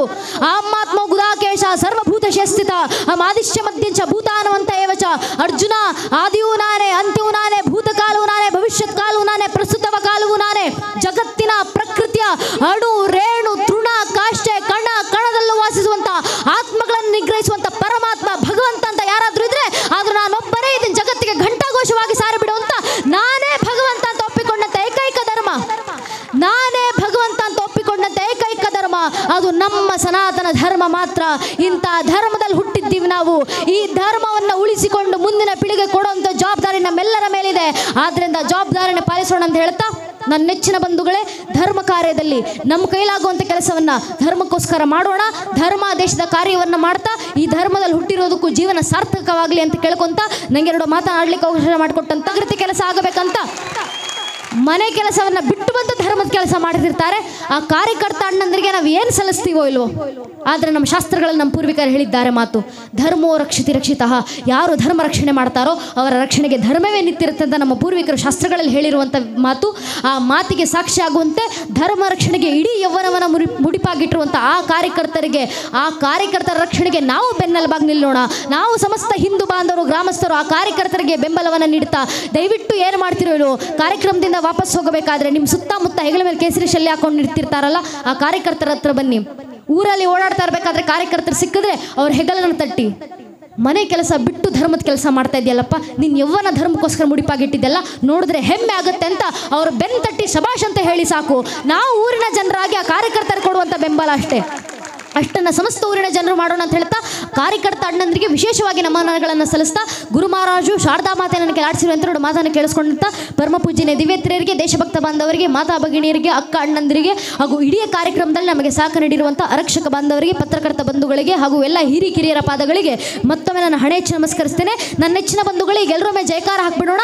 ನಿಮ್ಮ ಎರಡೂ ಕೈಗಳನ್ನು ಗಾಳಿನ ತೂರ್ತಾ, ಅಕ್ಕ ಪಕ್ಕ ಹಿಂದೆ ಮುಂದೆ ಇರುವಂಥ ಸಮಸ್ತ ಹಿಂದೂ ಬಾಂಧವರು ಎರಡೂ ಕೈಗಳನ್ನು ಗಾಳಿನ ತೂರ್ತಾ ಉಚ್ಚ ಕಂಡಿದ್ದ ನನ್ನ ಜೊತೆ ಭಾರತ್ ಮಾತೆಗೆ ಜಯಘೋಷ ಹಾಕಿ,